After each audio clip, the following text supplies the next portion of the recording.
我们一天只需在太阳底下5到10分钟，人体自身即可合成足够的维他命 D， 而且是免费的。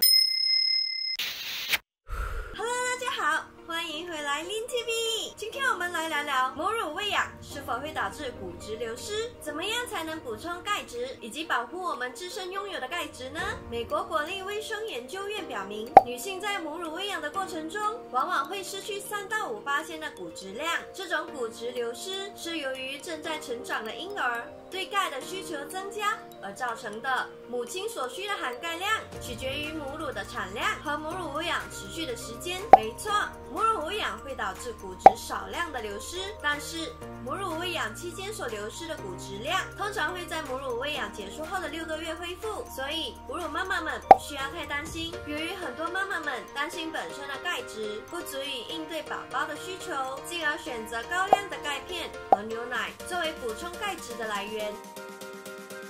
女性的骨质含量在30岁时会达到巅峰，随后骨质便会逐渐流失。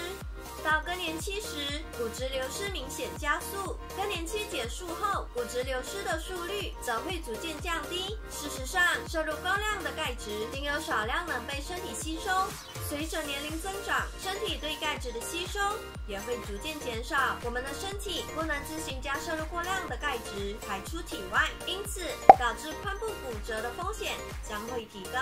钙质补充剂也会加速血管钙化，以及导致关节炎、心脏疾病和老年痴呆等疾病的发生。大多数的人认为喝牛奶可以强健骨骼，因为它富含钙质和矿物质等成分。牛奶含有大量的动物性蛋白质，这种类型的蛋白质实际上会导致骨质流失，分量过高也会增加髋部骨折率和一些癌症的风险。牛奶内含热量和胆固醇，我们在摄取牛奶营养的同时，也将其脂肪也一并摄取。其实专家们强调，人类并不需要从动物里摄取奶类的营养，因为全世界约有65%的人口在婴儿时期过后，消化乳糖的能力会下降。牛奶是奶牛生产给小牛喝的，就像哺乳妈妈分泌奶水是给自己的宝宝喝的，不是给别的动物喝的哦。所以请不要跟小牛抢奶喝。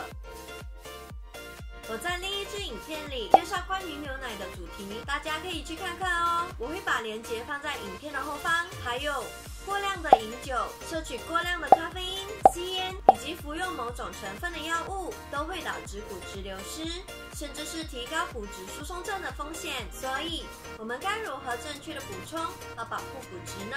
第一点，运动对于健康非常的重要。运动有助于增加和维持骨质的含量，以及让骨骼变得强壮。运动还能帮助肌肉保持力量，增强身体的协调性和平衡性，也能防止跌倒和骨折。当然，对于产后瘦身也有非常大的效果哦。第二点，摄取植物性食物，植物本身热量低，含高量的钙质、铁、抗氧化剂、各类的营养素和多糖体，例如大豆含有丰富的钙，每100克的大豆含有277克的钙，相当于一个成年人一天所需的28%的钙质。大豆里的雌激素能够提高人体对钙质的吸收，增加骨密度和有效的预防骨质流失。而且大豆热量较低，不含胆固醇，还能预防癌症。第三点，适量的晒太阳。当我们在太阳底下的时候，身体便会开始制造维生素 D。维生素 D 能够促进骨骼的生长和重建，预防骨质疏松，增加我们的神经肌肉功能。若通过口服摄取维生素 D 的话，摄取过量将会导致中毒，以及会促使我们的柔软组织形成钙化的现象。这里补充一点，没有和维生素 D 联合使用的钙片将会提升心脏病的风险。我们一天只需在太阳底下5到10分钟，人体自身即可合成足够的维他命 D， 而且是免费的。但是别忘了使用防晒霜以保护我们的皮肤哦。那贵妈妈我今天为什么会做这个主题呢？那是因为我尝试在哺乳期喝了一段时间的牛奶，然后发现往下蹲时，膝盖的部分发出了非常清脆的声音。没有喝牛奶的时候都没有出现这种声音呢。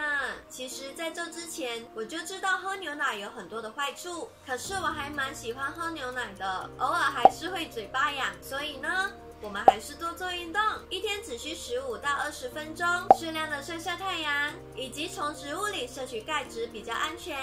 好的，今天的影片就到这里。如果你喜欢我的影片的话，请按赞和转发。如果你正在面临一些哺乳的问题，可以留言分享你的困难和经历。如果我有解决的方法，我会在下一支影片回应你的问题。也别忘了 follow 我的脸书和 IG， 以及订阅我的频道。我会不时的在接下来的影片里分享一些哺乳的主题和其他事物。我们下次见，拜拜。拜拜。